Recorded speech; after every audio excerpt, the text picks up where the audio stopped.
Thanks for joining us. Richie Of Shaffer here. course. So how's the quarantine been going, man? It's been good. It's been a weird kind of couple months for me because I was finishing my college degree after finishing baseball. So like I was commuting down to Clemson University Oh, okay. twice a week. So the quarantine, when that hit, it sort of shut campus down. So it just transferred everything online to me. So it kind of helped because I didn't have to like drive 2.5 hours every day or every week down there. So I get to finish my degree online, which was actually awesome. And then I'm trying to figure out kind of what comes next. But it's been crazy being cooped up. How about you? Are you in South Carolina? Is that where you're at? North Carolina, Charlotte, North Carolina. Yeah, I was yeah. supposed to go down right before the quarantine hit. I was gonna go cover the ACC tournament. Okay. It was in Very nice. in Greensboro, and Yeah. it's like the day before, they canceled I it, and know. then I was I there. know. Crazy.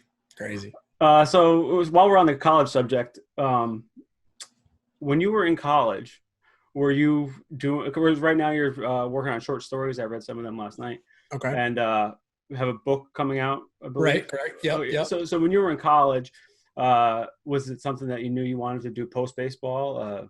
No. Writing? Yeah, writing is something that I just kind of picked up a couple years ago. It was near the tail end of my career. I needed something that was completely off my radar. I needed something that was so at the back end of my career, I sort of saw the writing on the wall. Things weren't going as well as I would have liked. I kind of saw that things weren't, it was just a lot more stressful because I wasn't it wasn't trending upwards anymore. I was sort of hanging on. So I needed something that was like a stress relief, something that was like therapeutic outlet. That was something that was completely off my radar, something that was just way out of my normal systems for every day. And I've always been a storyteller, just Yeah. joking around with my buddies and stuff. And I had this idea that I've had for a long time in my head. And then a good buddy of mine in the Cleveland organization, Eric Stamets, who's trying to sort of carve out, a utility infield role with the Indians right now. He turned me on to a sci-fi series called Red Rising by Pierce Brown. And I wasn't a big reader, and I read it and fell in love with it. And I was like, man, I've never read a story like that. This, I didn't know these types of things, these stories existed. I feel like this, I want to write something similar to this. This is something that, as a 28-year-old jock who likes action movies and all kind of stuff like that, still has some intellectual side.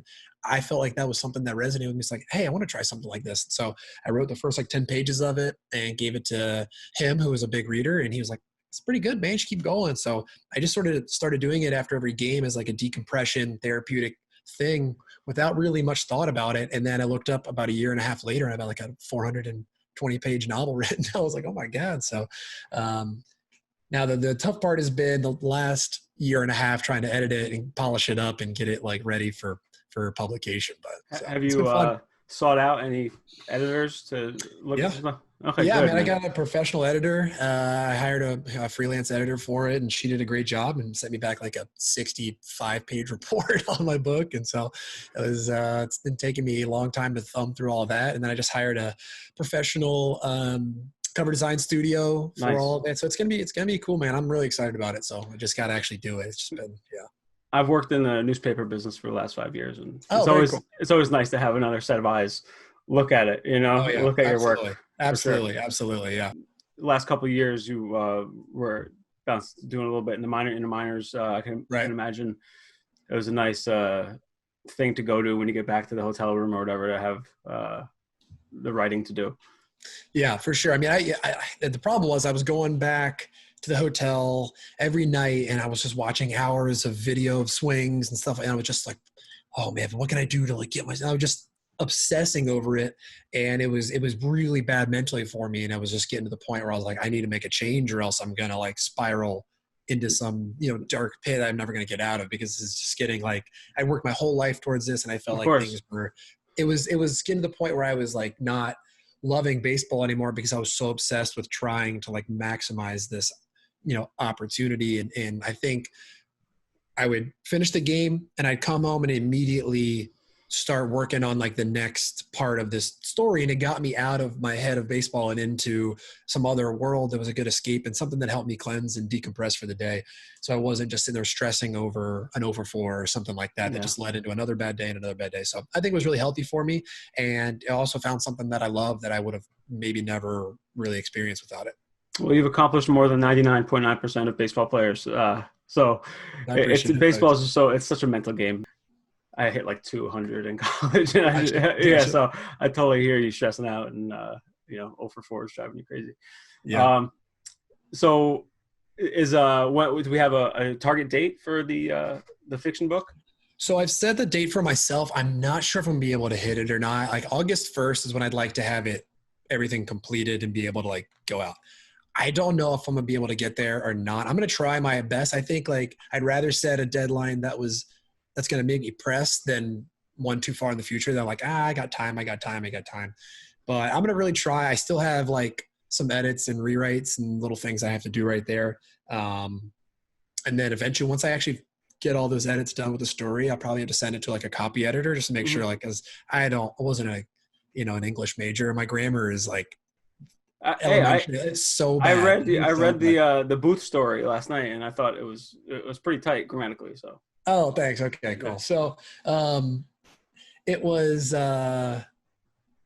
I mean, it's.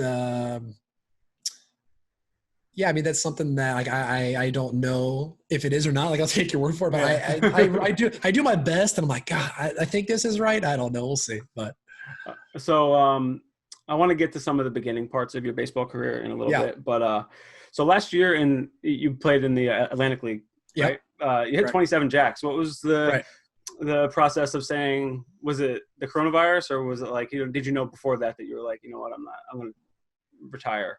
So it was the moment the season ended, I knew. The way I looked at it was like the Atlantic League and independent ball was like my last hurrah. Like I'm gonna give it one more shot. Mm-hmm. And if no one wants me, then I'm just gonna hang him up. Because like you said, I hit 27 home runs. I only in like 106 or 7 games. So like per game wise, I mean, if you stretch that out to 100, I mean, that's a 45 home run type season in a major league. Like it's, I mean, I did exactly what I was supposed to do. Right. And still no one wanted me. I got no offers or anything. So I'm like, you know what? Like, I feel like I was chasing my tail, just going in circles for, it was one of those things where realistically, I mean, I'm not going to sit here and complain about money. Obviously I'm super blessed where I got drafted and that kind of stuff. But I mean, realistically, I hadn't made a salary in 3 years up until that point. I mean, I was making, minor league money, which $8,000 a year, $10,000 a year. And, I'd been very smart and fiscally responsible with like my signing bonus, but like, I realized at some point I was like, listen, man, like being away all the time, just the stress I was putting my body through, it just sort of culminated that like, I got to the point where I was like, listen, like I don't know if the big leagues is something that's even going to be on my radar anymore. And that's sort of why, everyone does it, is to pursue the major leagues. That's their dream. And I got, and it was pretty much like almost halfway, maybe 3/4 of the way through the independent league season there, where I kind of decided this was going to be it. And I was like, you know what, like, let's just play this out for the love of the game, my last hurrah to play and enjoy being out here. Because it is something that I truly love. I love baseball and I'm so grateful for my career. But I will say, when on the back end of my affiliated career, it was very much like I wasn't enjoying it as much because I was so like obsessed with trying to get back to the major leagues. I wasn't enjoying the fact that I was playing a game every day, and I lost some of that insight and that's perspective. Is that kind of like once you taste it? Oh my God. Yes, absolutely. So actually, yeah, if you read some of the like stories, I have one story on there about greatness and defining greatness and stuff like that. And it's sort of about that journey that I went through at the back end of my career, where it's like I got a taste of the major leagues and how it just changed and almost ruined the rest of my experience, because it was like now all like, so like when you're in the minor leagues, before you get there, the major leagues is like this abstract thing, right? It doesn't even feel like you're playing the same sport sometimes as the major leaguers. Like you're still playing baseball, but you're in Double A, you feel like you're on another planet. It doesn't even feel like the major leagues is obtainable. And all of a sudden you get there and you realize that it's not that far away. And now you come like obsessed with this. It's almost like this drug. Once you get a taste of it, you cannot like get it out of your head. Of course. Yeah. And it really ruined my perspective on a lot of things, because number one, I realized that getting to the major leagues in general there's so many things have to align correctly. It's not just about playing well. You know what I mean? It's about playing well at the right time, in the right organization, at the right position, and doing all of these things sort of timing wise as well. And I realized that quickly in 2017, when I essentially made it to big leagues and then got DFA'd the next year and kind of this dip down. I was like, had this resurgent season in 2017 where I had 30 home runs with Cleveland. I led the league. I was the MVP of the All-Star game and AAA, all these things, and didn't get called up in September. And that's when it sort of hit me that, like, doesn't matter what I do. Yes. Like, I wasn't in complete control of what happened. I was very fortunate to get to the major leagues, even when I did. I mean, I definitely hit my way there. I definitely earned it that season, but like, there were certainly things along the way that contributed to that were out of my control. And I think that's when the first inkling of that started to settle in, but it didn't really start to hit me until independent ball. When I was playing, I did basically everything I needed to do again. And people just were, you know, sort of like, okay, like they moved on. And I think that helped me look back on my career in a more positive light on the accomplishments instead of focusing on some of the negative things, because you realize that, you know, I worked my butt off every single day. I never like slacked. I did all the things I was in my control that I was supposed to do.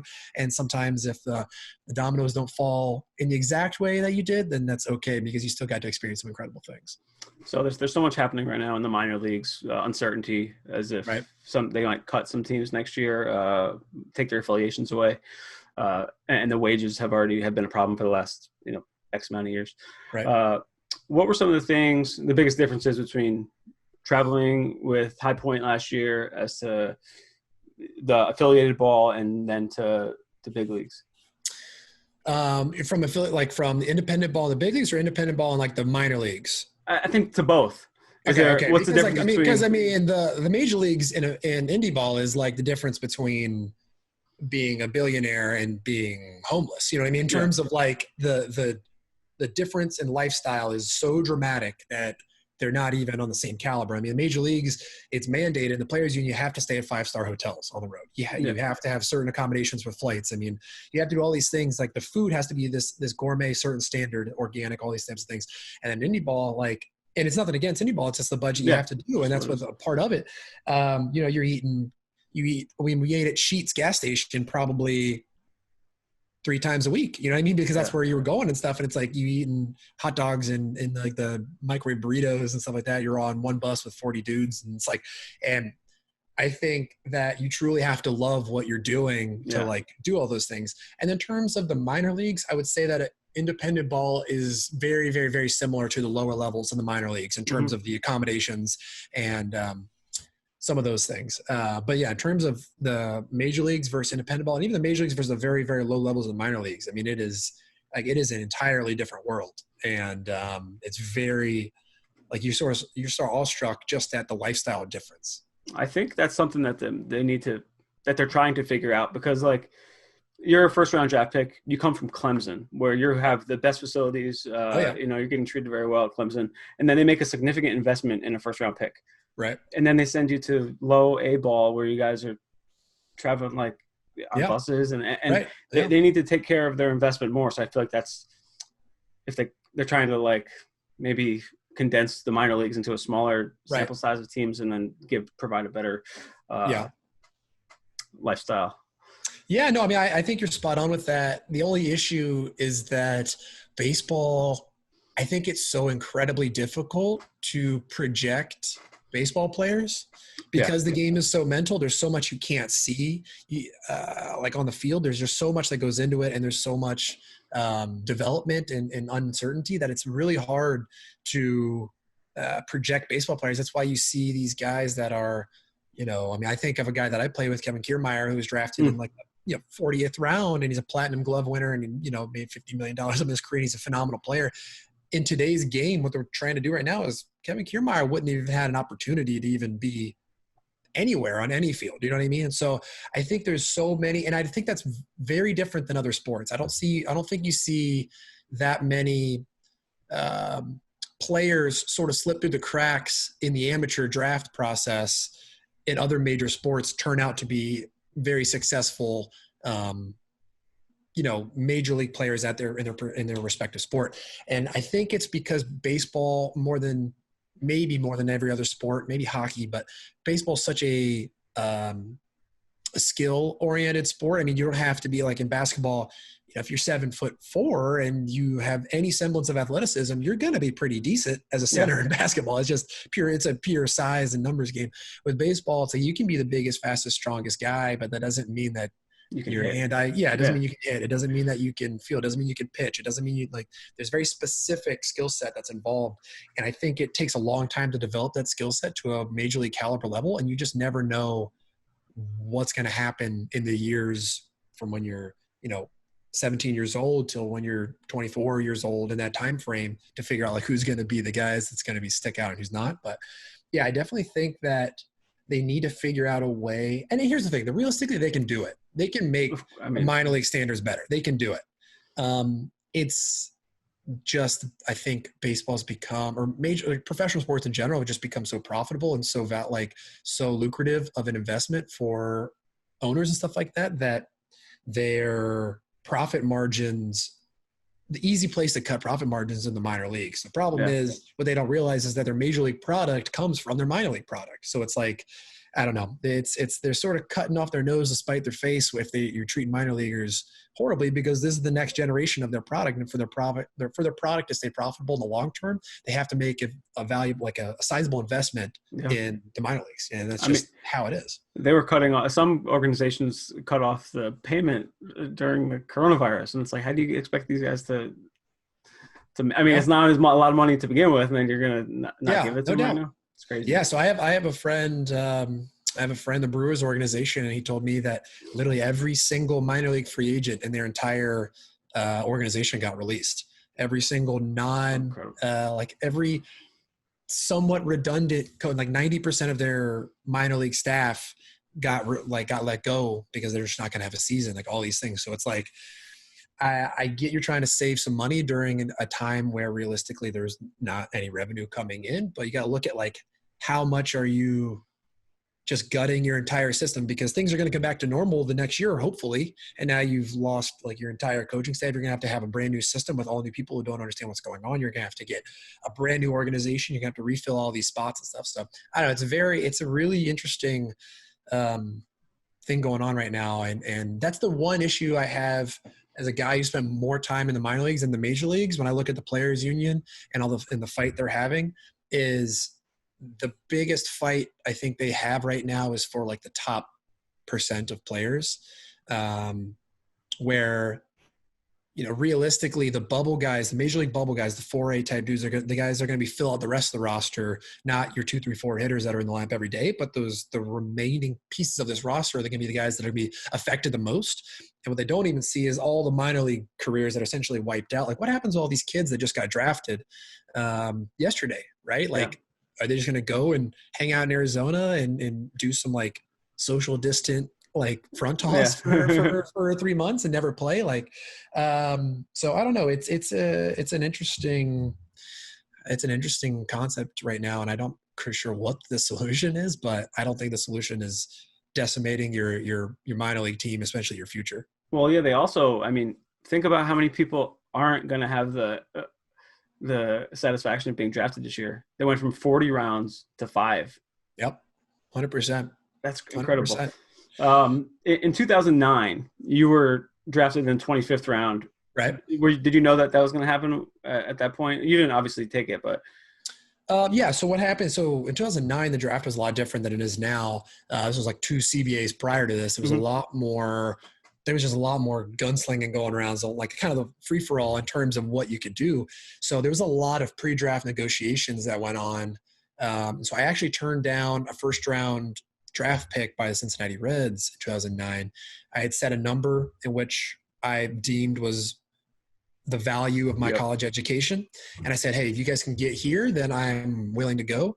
And if you can't, then I'm not. And the Reds called and they just basically, said, hey, listen, how firm are you on that? I'm very firm. It's okay, if we take you at pick 15, we give you this, you're not going to take it. I said, no, my number's this. And so I said, okay. And so basically when I turned that down. I essentially had priced myself above Out of the what market. people thought, what my value was. But the way I looked at it was like, that is what I deemed the value of my college education and college, career path was going to be. And it ended up working out because you bet on yourself, essentially. Yeah. Right. Also. Yeah. I mean, I was like, listen, like I think I'm going to go here and get bigger, stronger, and better. I'm going to get, drafted at where I think I am going to be, more valuable. So when I actually got drafted in the 25th round, I didn't really expect to get picked up again. I think the Dodgers just took a flyer and said, hey, maybe he changed his mind, like we'll see. And I remember the area scout calling me and he's like, hey, Rich, like, Dodgers drafted you. You're a Dodger. I'm like, hey man, like, listen, Don, you know the deal. And he's like, well, let's not jump to. I'm like, come on. Like, so unless you can offer me first round money in the 25th round, like, I don't think it's going to happen. But, so yeah, I kind of knew, like, I was very, very strongly committed to go to school. It was something that was important to me. But I mean, I could have been persuaded. I just didn't get that offer. Then in 2012, were you prepared for? Did you kind of like know? Did you have an agent and know what was going to happen going into that draft? Sort of, but it didn't play out at all like we had planned. So the 2012, that draft was the start of the new draft. Like what the draft is now in 2012 was the first year of that, with like very hard slotted systems, certain like compensation stuff, like, with draft picks and compensation picks and all this kind of stuff. So teams were very cautious on how they were doing things because they had this pool of money that they had to work within. It was like guaranteed. Yes, it wasn't. Guaranteed. Yes, it wasn't. The Red Sox were like, it wasn't like the Red Sox in prior years would draft, 6 guys over the course of 6 rounds and all give them $2 million a piece, and they just couldn't do that anymore. So a lot of teams were very hesitant on how they were working with things, and basically they convinced a lot of high school kids to take sort of deals to get drafted higher up, and I sort of stayed pretty steadfast in what I did. So I fell a little bit, or we were projected like somewhere in the early teens in there, and I fell to 25, which, I mean, I'm not, like I said, not complaining at all. Of course. But I think what ended up happening was a lot of teams didn't really know how to approach the new draft. And so we had a game plan going into it, but that was sort of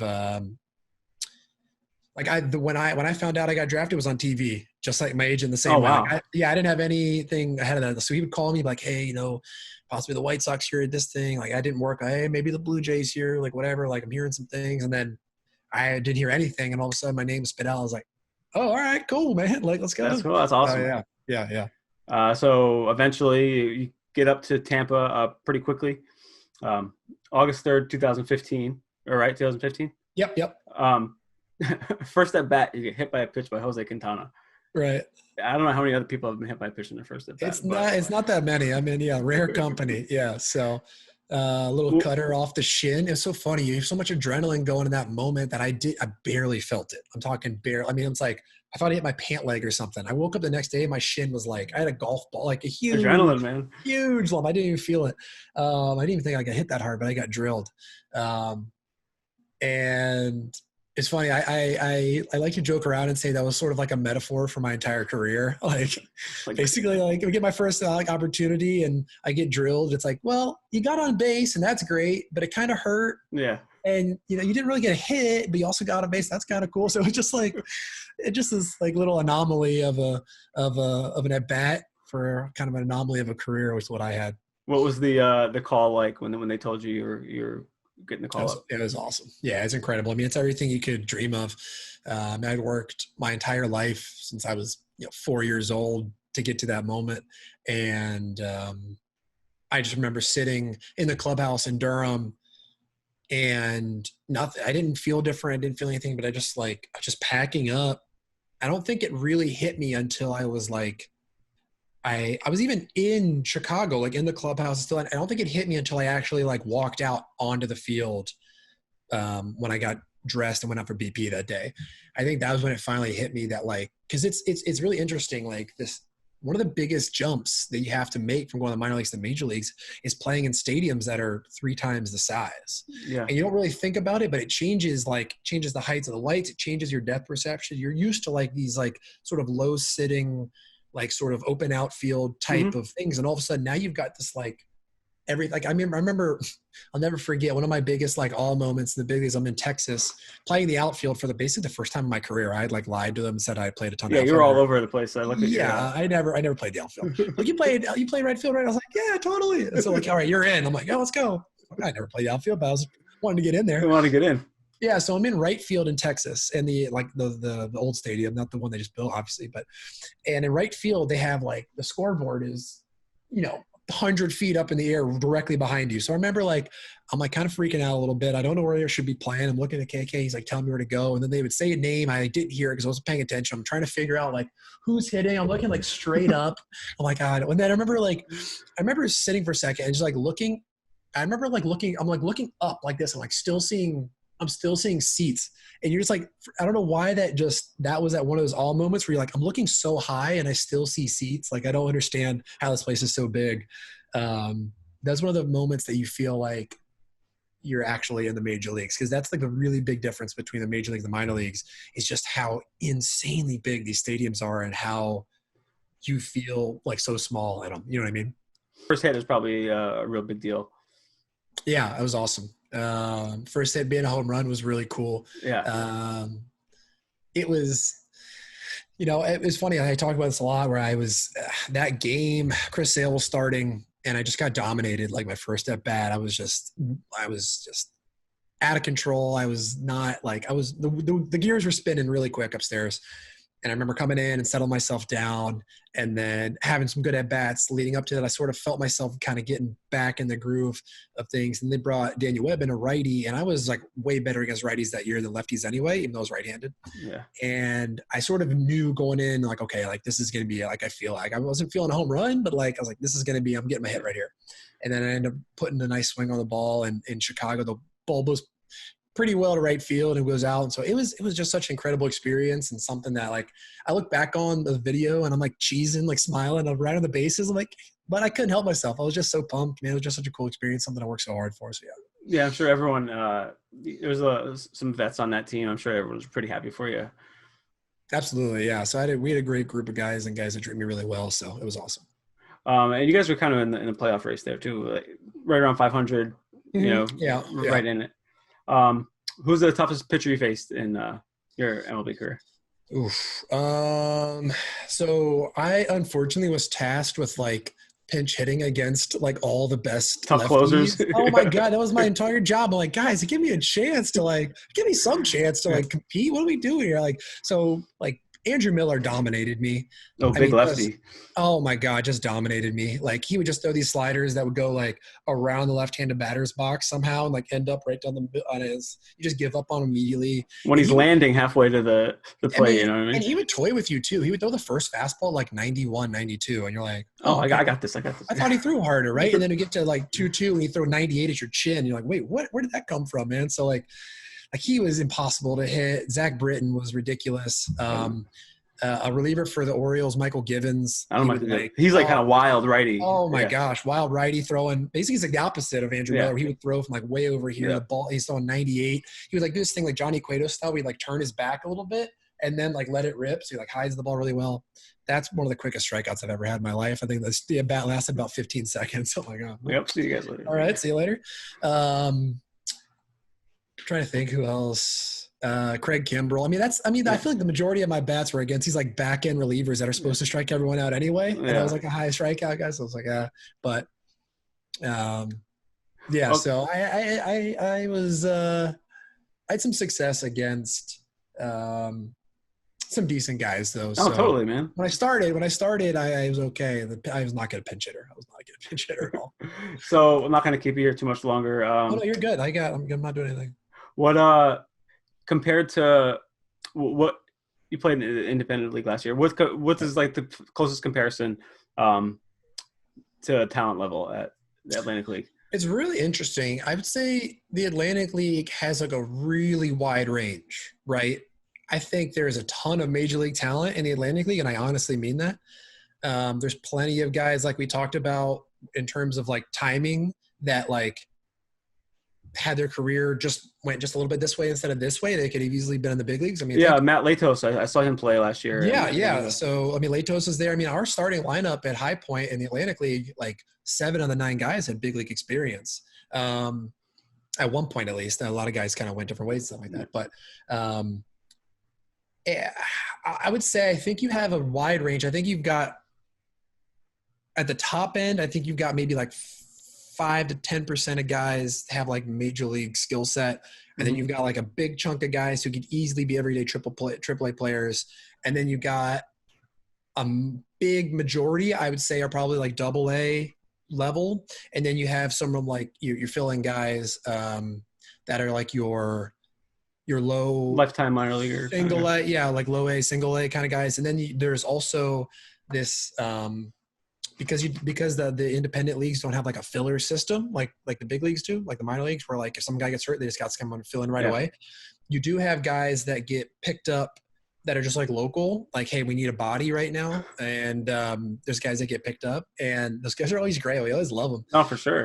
But it's like, yeah, so you have a very wide range. You'd have guys like, Matt Latos, who's a 10-year big leaguer, and then you got a guy who like maybe hasn't played baseball in like 3 or 4 years, but he's still like in good shape. And he was just here. Like he was local at the weekend. We like desperately need a third position player on the bench, like just for emergencies, like just in case. And he's a solid player. He probably like played college ball and just hasn't, played professional baseball at any point. And so he's like hangs out on the weekend with us. So it's a huge, huge range. But the one thing I will say that I'm very glad that I played independent ball is because I do think that there's so much that affiliated baseball can learn from independent baseball, because there is this sense of guys playing for just loving the game. You know what I mean? There's plenty of guys there that I'm not 100% convinced that they're even trying to get back to affiliated baseball.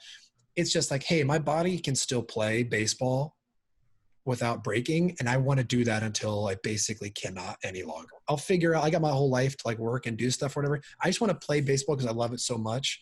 And I think that sense of like purity like really injected more fun back into baseball for me. At least that's the way I look at it. I have a much like healthier perspective on the game, because I can imagine there's a lot of I know how baseball can be for your mind, and I imagine there's a lot of anxiety in the affiliated ball, and feeling like the only way you're gonna reach you're that close, and like I gotta reach the ultimate goal.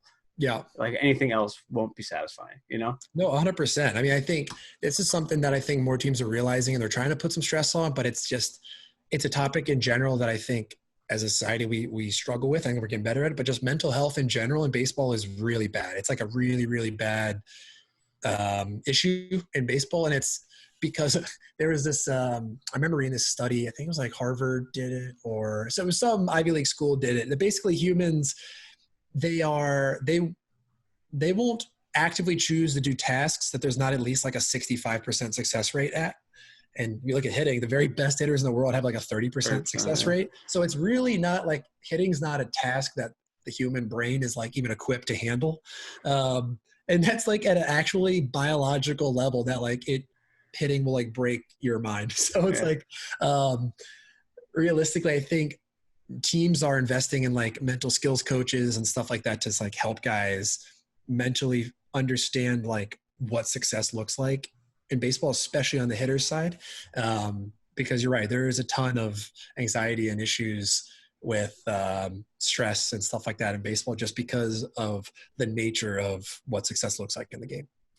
Are you getting the texts from your boys telling you, asking you to come back, or unretire, come back and play? Oh yeah. I definitely get that a good bit. Some guys will be like, bro, go for it, do it, man. And I've actually thought, I mean, honestly, through quarantine, I thought about it, because I'm like, hey, this might have been the perfect opportunity for me. Like, I didn't miss anything. Everyone's not playing. Maybe this is like, I got a chance just to even playing field. Yeah, right. I got a chance to actually like go finish my degree and not miss anything of baseball related, and come right back and go for it. But I don't know, man. It's another big reason I left is strictly because it's just a tough lifestyle in terms of being gone. I mean, I'm married. I've been married for about 5 years, and I'm gone from my wife 7 months out of the year. I see her. It's tough, man. every 4 weeks on the weekend or something. It's just like, that gets really, really exhausting and tiring. You're always in when I was in High Point, I lived in a hotel. Like that was my home at home. I lived in a hotel. So I was in a hotel at home and I was in a hotel on the road too. So I lived in a suitcase, didn't have a kitchen or anything. So I was always eating food on the, I was eating out. It just gets to be a really exhausting lifestyle, even for how incredible it is to like play baseball for a living. Like that part's the best. The rest of it just gets really taxing. And there comes a point where you just are like, you know what, like I'm glad I did it. It was a ton of fun, but it's time to like have a more, stable life. Yes. Well, you'll be able to have like all these different chapters. For sure. Yeah. No doubt. Tampa Bay fans get a bad rap, or not a bad rap, but like, right. Sometimes there's not a huge showing. Right. What are your thoughts on Rays fans? So I think the Rays, I think the Tampa Bay area they've proven that they have enough people for a fan base. You look at the Tampa Bay Lightning, those guys sell out all the time. It's strictly the stadium location. It's just in a bad area. If you look at it's in St. Petersburg, not necessarily, it's in St. Pete, not Tampa. And so for all of the highly populated area of Tampa to get to St. Pete, they got to cross this bridge that's like a nightmare to cross, even not during rush hour, but the weekday games especially, you got to drive through rush hour across this bridge to get to the game on time. You got to turn around. You got to drive 45 minutes back across this bridge. It's just not in a good area in terms of being accessible to fans. We work at 5 and then it's tough. Yeah. Right. So, I think that's the major issue.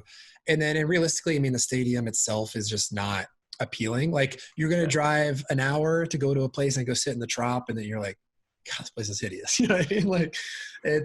Listen, I played there and I love it and it was great, but let's call a spade a spade. There's just even on television. I don't like watching games on television when it's at the Trop. It's tough. So that's the real issue. I think if it was in somewhere in the heart of Tampa and not St. Pete, that it would do really well. I think it would thrive because realistically, if you think about the St. Pete side is a little more of the retirement community side. Yeah, that's what the joke always is. Yeah, but that's the more retired community side. But you got to think about if those guys retire and they're not working jobs and they have the ability to leave before rush hour starts to get. I think you'd have more people commute from St. Pete to Tampa than Tampa to St. Pete to do that. So I think they need to do it. Obviously, the owners are very concerned about profit and money. So that's the biggest issue, but I hope they don't do the Montreal split. I'm not sure if they're doing that. Yeah, I read about that last year. It's tough life, man. Yeah. I hope they don't do that. So where's your favorite place to play? Playing at Fenway was incredible. And you went yard there too, right? I did. Yeah. That was awesome. Yeah. So I had a home run there, the Green Monster. I think it's so incredible because the history that's been on that field. You know what I mean? There's a lot of these new stadiums out there that you lose a little bit of that. Like when I'm standing at, third base, I think of all the different, Red Sox legends and all the people from baseball history that have stood at that exact same base that I'm standing on. You know what I mean? I think that's really incredible.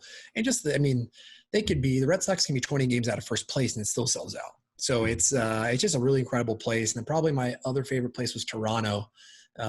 Just because they've got a rabid fan base when they're playing well. Yeah. Gosh, man, it is and they closed the dome in the Rogers Center. It is so I play. When I was playing them, that was in the heart of their really good teams with Encarnacion, Jose Bautista, Josh Donaldson. Those teams were stacked. So, those fans came out in droves. I think at one point we played them late September and they had 53,000 or something. And it was just wow. Playing in front of that is that's a whole nother level of the biggest crowd. Oh yeah, for sure. That was the biggest crowd I ever played in front of. So I would say those are amazing. The Yankee Stadium is a cathedral. Thing's incredible. So yeah, there's not many places where you're not this place is awesome. Except any experiences with hecklers in New York or Boston? Oh yeah, of course. Yeah, of course, absolutely. But that's just part of it. Part of it goes with it. Yeah, absolutely. Probably in the minors too, I imagine.